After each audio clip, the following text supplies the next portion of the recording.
Sobat Maestro, sesaat lagi kita akan mendengarkan program acara Renungan Hari Sabat bersama Advent Vision Media Ministry yang dibawakan oleh pendeta. Selamat mendengarkan. Yesus mau datang segera. Selamat pagi dan selamat Sabat saudara-saudaraku yang dikasihi oleh Tuhan. Salam sejahtera untuk seluruh Sobat Maestro yang kami kasihi. Dan pada pagi hari ini saya Pendeta Cucu Elia hendak bersama-sama saudara untuk merenungkan firman Tuhan yang saya beri judul Perolehlah Hikmat, yang saya dasarkan pada perikop dalam surat Yakobus pasal yang ke-3 ayat 13 sampai 18. Saudaraku, sebelumnya mari kita akan berdoa. Bapa yang penuh kasih, kami datang berdoa pada pagi hari ini dalam keheningan. Kami rindu mendengar suara Tuhan. Biarlah Engkau berfirman dan menuntun hidup kami, agar kami hidup selaras dengan rancangan Tuhan. Inilah doa kami Bapa, dalam nama Yesus Kristus kami berdoa dan mengucap syukur. Amin. Saudara-saudaraku, Sobat Maestro yang kami kasihi, saya memberi judul tadi, Perolehlah Hikmat. Mari kita lihat beberapa ayat firman Tuhan yang terdapat di dalam Yakobus pasal yang ketiga ayat 13. Siapakah di antara kamu yang bijak dan berbudi? Baiklah ia dengan cara hidup yang baik menyatakan perbuatannya oleh hikmat yang lahir dari kelemah lembutan. Jika kamu menaruh perasaan iri hati dan kamu mementingkan diri sendiri, janganlah kamu memegahkan diri dan janganlah berdusta melawan kebenaran. Saudaraku, pernahkah kita melihat ada hal-hal yang mungkin kontradiksi dengan sesuatu yang mungkin kita pikirkan harusnya demikian? Ada seorang yang dibesarkan dan dididik mendapatkan gelar pendidikan yang tinggi, master, ya, S2. Namun demikian, saudaraku sekalian, mereka suami istri mendapat gelar yang sama dan diberikan anak-anak yang tentu saja adalah karunia Tuhan. Tapi akhir hidupnya mereka membunuh anak-anaknya dan kemudian mereka bunuh diri. Saudaraku, saya melihat bahwa tingkat pendidikan, ilmu pengetahuan yang diperoleh oleh seseorang tidak serta-merta mereka memiliki hikmat. Ya. Ada lagi tentunya, ya. Dan ada banyak seperti itu. Kita lihat ada di tengah-tengah masyarakat kita, para pimpinan di lembaga terhormat, misalnya di MPR. Wah, bisa mereka berantem secara fisik sampai tonjok-tonjokan, mungkin sampai angkat kursi, padahal mereka adalah orang-orang yang terhormat, yang memiliki pendidikan yang tidak bisa dipandang enteng tentunya. Tetapi sekali lagi, pendidikan yang tinggi, ilmu pengetahuan yang banyak, tidak serta-merta orang memiliki hikmat. Bagaimana di gereja kita? Oh, di gereja kita mungkin aman, damai, sentosa. Apakah demikian? Juga kelihatannya tidak demikian. Ada banyak orang-orang yang dipilih menjadi pemimpin gereja, bahkan di tengah-tengah rapat-rapat yang penuh dengan kehormatan harusnya, tetapi di dalamnya percekcokan dan bahkan perkelahian terjadi. Saudaraku, sekali lagi bahwa pengetahuan bertambah-tambah tidak serta-merta bertambah juga hikmat yang datang dari atas.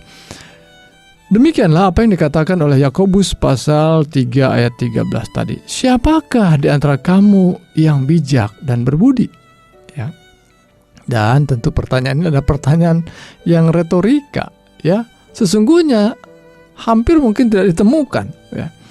Baiklah ia dengan cara hidup yang baik menyatakan perbuatannya oleh hikmat yang lahir dari kelemah lembutan.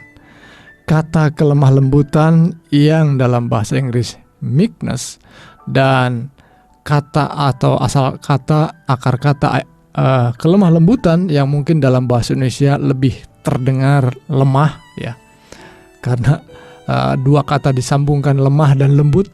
Tapi ini sesungguhnya memiliki akar kata yang menunjukkan seorang yang tidak perlu melawan dengan kekuatan ya, tetapi memegang prinsip secara teguh. Nah, ini sebetulnya kelemah lembutan ya. Mereka yang memiliki hikmat tidak perlu bertengkar, tidak perlu bahkan tonjok-tonjokan, hanya perlu memegang prinsip yang benar. Ya, itu sebabnya dikatakan tadi, kita perlu memiliki hidup yang baik dengan menyatakan perbuatan oleh hikmat yang lahir dari kelemah lembutan. Lalu saudaraku sekalian, dalam ayat-ayat selanjutnya, Yakobus menunjukkan bahwa memiliki hikmat dibandingkan dengan kehidupan di dunia ini, kehidupan yang penuh dengan hawa nafsu dan dosa. Saya akan bacakan ayat 15. Itu bukanlah hikmat yang datang dari atas, tetapi dari dunia. Ya, kalau orang suka memegahkan diri dan tidak ada kelemah lembutan tadi, itu bukan hikmat yang datang dari atas, tetapi dari dunia, dari nafsu manusia dan setan-setan, bahkan tajam sekali ya. Jadi saudaraku, kalau kita tidak memiliki hikmat, tidak memiliki kelemah lembutan tadi, dan sering memegahkan diri, bahkan kita dipakai oleh setan-setan tadi. Ayat yang ke-16. Sebab di mana ada iri hati dan mementingkan diri sendiri, di situ ada kekacauan dan segala macam perbuatan jahat. Luar biasa saudaraku sekalian. Kalau mementingkan diri, perasaan iri menguasai katanya. Seringkali yang terjadi di dalamnya kekacauan dan segala macam hal-hal yang jahat terjadi. Dan itu sering terjadi di tengah-tengah satu kelompok yang menyebut dirinya umat Tuhan, yang menyebut dirinya gereja Tuhan. Tetapi di dalamnya sering terjadi kekacauan oleh karena sifat-sifat tadi. Tidak ada hikmat di dalamnya yang menguasai dirinya untuk menyingkirkan iri hati dan menyingkirkan kepentingan diri. Ada poin yang berikut di dalam Yakobus pasal yang ketiga ini, yaitu dibandingkan hikmat itu dengan munculnya roh-roh, buah-buah roh yang harusnya dimiliki oleh seorang yang penuh hikmat. Dikatakan ayat yang ke-17. Tetapi hikmat yang dari atas adalah pertama-tama murni, selanjutnya pendamai, peramah, penurut, penuh belas kasihan dan buah-buah yang baik, tidak memihak dan tidak munafik. Saudaraku, kehidupan orang yang penuh hikmat adalah dia yang dikuasai oleh roh Allah dan memunculkan buah-buah roh, pendamai, peramah, dan segala buah yang baik yang muncul dalam kehidupan mereka yang dipenuhi dengan hikmat Allah. Tentu kita membutuhkan bertambah-tambah dalam pengetahuan. Ya, sebagaimana hamba Tuhan Petrus mengingatkan tangga daripada iman itu harus tambahkan ya kebajikan dan pengetahuan juga. Kita harus tambah pengetahuan dengan membaca firman Tuhan. Membaca dan menyelidiki kemudian merenungkan firman Tuhan itu, apa yang Tuhan inginkan kita lakukan. Jadi saudaraku sekalian perlu. Namun demikian jangan hanya menambah pengetahuan Alkitab itu seperti pengetahuan ilmu-ilmu dunia lainnya. Seharusnya pengetahuan akan firman Tuhan kita ditundukkan oleh firman Tuhan. Bukan kita menguasai firman, tetapi firman itu yang menguasai kita. Ya. Ayat yang ke-18. Dan buah yang terdiri dari kebenaran ditaburkan dalam damai untuk mereka yang mengadakan damai. Saudaraku, saya merindukan bahwa kita boleh memperoleh hikmat tadi. Dan ketika kita memperoleh hikmat, ada banyak pekerjaan-pekerjaan yang tadinya mungkin sulit, tadinya mungkin penuh dengan keruwetan, tapi banyak solusi yang pada akhirnya kita dapatkan dan hubungan-hubungan kita menjadi hubungan yang penuh damai.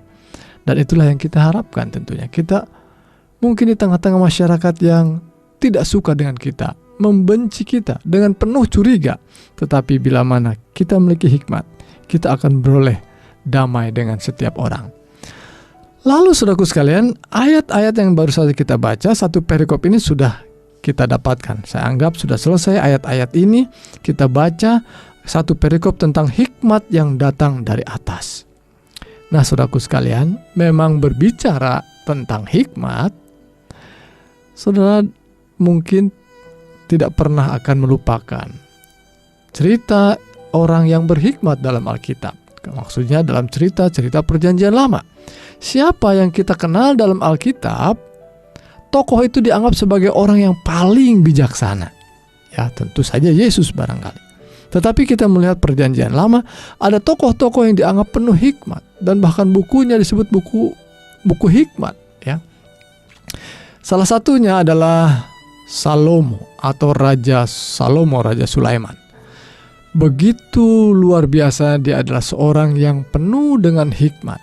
Ada banyak tulisannya menggambarkan dia seorang yang penuh dengan hikmat yang datang dari Tuhan.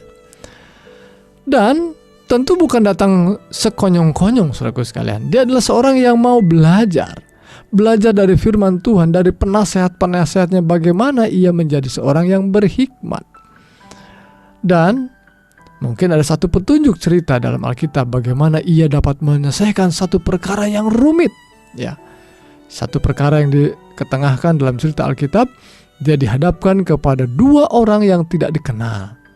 Dua orang ibu yang memiliki anak yang mungkin sama-sama usianya dan sama-sama waktu melahirkan tidak jauh berbeda mereka.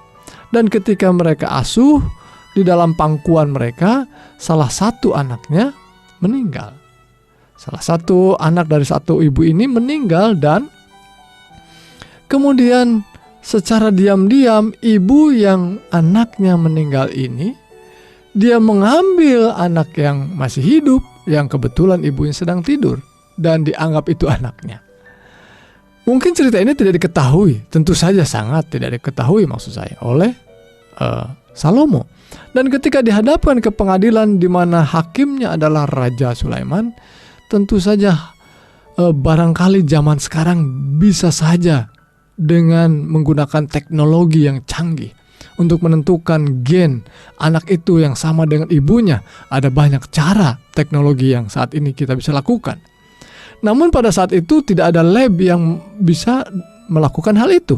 Jadi hanya hikmat yang datang dari Tuhan dapat menyelesaikan perkara itu. Siapa sesungguhnya ibunya yang sesungguhnya dari anak itu? Saudaraku, cerita ini kita sering mendengar. Ceritanya diakhiri dengan sebuah tindakan daripada Raja Sulaiman atau Raja Salomo. Dia mengatakan bahwa, oh kalau begitu baiklah, dengan mudah saja. Ini anak, saya tidak tahu punya siapa, ya kita bagi dua saja. Setengah buat si ibu satu, dan setengah lagi buat si ibu dua. Artinya saudaraku sekalian, anak ini kalau dibagi dua berarti mati. Dan ketika itu yang akan menjadi tindakannya, sudah pasti keputusan raja adalah keputusan yang terbaik. Maka dengan serta-merta sang ibu satu tadi, dengan senang hati kelihatannya, oh ya sudah begitu saja, sesuai dengan hikmat sang raja. Ya, kalau raja sudah berfirman, barangkali sudah bersabda, sudah harus diakui saja. Demikianlah, ya. Maka dia mengakui saja. Tetapi ibu yang kedua, yang memang ibunya yang asli, dia mengatakan, aduh, biarlah, nggak usah lah, biar saja buat orang itu, kasihan anak itu. Saudaraku sekalian, lihat di sini. Lihat saudaraku sekalian, betapa ajaibnya Tuhan menaruh hikmat kepada Salomo. Karena tidak mungkin ibu yang asli akan membiarkan anak itu mati. Lebih baik biarkan hidup walaupun mungkin menjadi milik orang lain. Saudaraku, luar biasa. Hikmat itu penuh dengan kuasa. Ya. Hikmat itu bisa memberi keadilan seadil-adilnya. Hikmat itu bisa membedakan mana yang benar, mana yang salah. Saya rindu tentu memiliki hikmat. Dan saya rindu juga saudara boleh memiliki hikmat. Dan sekali lagi, hikmat tidak hanya dapat dengan sekonyong-konyong, tiba-tiba muncul menjadi bagian kita. Kita harus belajar, kita harus bertanya, kita harus belajar dan merenungkan firman Tuhan. Dan saya ingin tambah cerita yang kedua, ya, untuk menunjukkan sesungguhnya apa itu hikmat, ya, yang dalam bahasa Yunani disebutnya Sophia, ya. Ini muncul seringkali menjadi kata yang menarik, kata yang indah, dan sering juga digunakan sebagai nama orang. Sophia, nama yang cantik tentunya, ya. Ini artinya hikmat. Kita ingin memiliki Sophia tadi, memiliki hikmat yang datang dari Tuhan. Cerita yang kedua yang saya ingin bagikan pada kita, ada satu orang atau sekelompok orang, ini anak muda dari Ibrani di zaman pemerintahan Babylon. Ada namanya Daniel, Sadrak, Mesak, dan Abednego. Ketiganya adalah orang-orang yang menghadapi persoalan pelik. Sebagai seorang tawanan, mereka harus tunduk kepada penguasa. Namun ketika penguasa mengharapkan melakukan sesuatu yang tidak sesuai dengan prinsipnya, ingat tadi kata kelemah lembutan, memegang prinsip yang benar, ya. Jadi keempat orang ini, ya, Daniel, Sadrak, Mesak, dan Abednego adalah seorang yang memegang prinsip. Dan ketika raja meminta mereka untuk mengkonsumsi makanan-makanan yang, ya, dianggap sebagai makanan hebat, makanan raja, tetapi mereka menolak.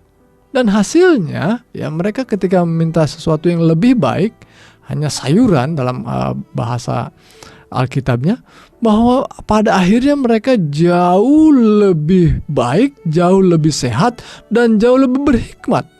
Ya, saya ingin bacakan ayatnya dalam Daniel pasal yang pertama, ayat yang ke-20 dikatakan, dalam tiap-tiap hal yang memerlukan kebijaksanaan dan pengertian, yang ditanyakan raja kepada mereka, didapatinya bahwa mereka 10 kali lebih cerdas daripada semua orang berilmu dan semua ahli jampi di seluruh kerajaannya. Kalau raja bertanya, ya, para ahli jampi, ahli orang berilmu yang paling pintar, mereka ini 10 kali lipat lebih cerdas. Saudaraku sekalian, di mana sesungguhnya kecerdasannya? Di mana hikmatnya yang dimilikinya? Hanya karena mereka memegang prinsip yang datang dari atas, kebenaran, ya, yaitu taat kepada hukum-hukum, peraturan-peraturan, ketetapan Tuhan. Saya sambung dengan cerita selanjutnya dalam pasal yang ketiga dalam kitab Daniel. Mereka ini dipaksa, ya. Mereka saat itu Daniel tidak berada di tempat, dan ada 3 orang temannya, yaitu Sadrak, Mesak, dan Abednego. Mereka dipaksa untuk tunduk sujud menyembah patung yang didirikan oleh Nebukadnezar. Dan saat itu mereka diancam hukuman mati. Mereka harus dilemparkan ke dapur api yang paling panas, ya, dilipat gandakan panasnya. Dan saudaraku sekalian, kematian sudah di hadapan mereka. Ancaman kematian itu sudah di hadapan mereka ketika mereka menolak peraturan raja, harus menyembah patung yang didirikan oleh raja. Namun saudaraku sekalian, sekali lagi, mereka berketetapan untuk mengikuti perintah Tuhan, taat kepada hukum Tuhan, mentaati akan ketetapan dan hukum Tuhan. Jadi saudaraku sekalian, orang berhikmat adalah bukan orang yang mereka cari jalan keluar, bukan. Yaitu mereka yang mengikuti, mentaati ketetapan Tuhan.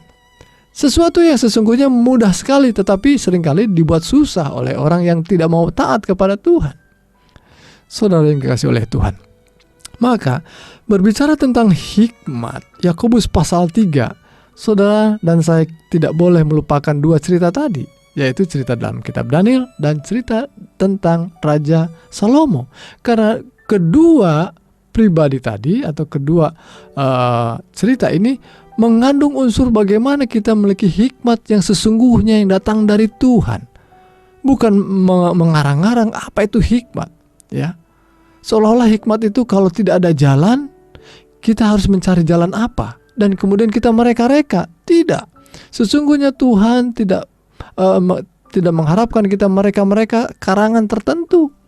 Karena sesungguhnya Tuhan memiliki ketetapan di mana Tuhan sendiri ketika kita terancam kematian sekalipun. Ketika kita taat kepada Tuhan, Tuhanlah yang memberi jalan keluar buat kita. Itulah saudaraku sekalian hikmat yang datang dari atas. Sekali lagi, perolehlah hikmat dan itulah yang menolong dan menyanggupkan hidup kita bertahan di dunia ini dan sampai pada kedatangan Tuhan yang kedua kali. Inilah doa kami, Tuhan Yesus memberkati. Mari kita berdoa. Ya Allah, Bapa yang penuh kasih, di dalam Yesus Kristus kami mengucap syukur untuk firman Tuhan yang kami dapatkan pada pagi ini, sehingga kami dituntun untuk sungguh-sungguh bergantung pada Tuhan, bergantung dan bersandar pada Tuhan, dengan selalu taat kepada perintah Tuhan, hukum Tuhan, dan ketetapan Tuhan, sehingga itu menjadi berkat buat kami. Tuhan berkenan memberkati setiap pendengar, Maestro yang saat ini mendengarkan pelajaran ini, biarlah kami dibangunkan iman kami, demikian juga kami beroleh hikmat. Berkenan Tuhan juga menjamah dengan tangan kuasa Tuhan, meneguhkan iman kami, dan juga berkenan menjamah setiap pribadi, setiap tubuh yang saat ini lemah oleh karena sakit. Jamahan tangan Tuhanlah kiranya memberikan kekuatan dan kesembuhan. Inilah doa kami Bapa. Kami berdoa hanya dalam nama Yesus Kristus, Tuhan dan Juru Selamat kami yang ajaib. Amin.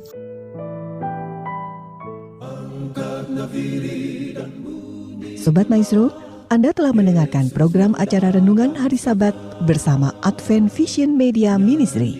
Untuk tanggapan pendengar, hubungi 087 888 777 689. Terima kasih atas kebersamaan Anda. Tuhan memberkati.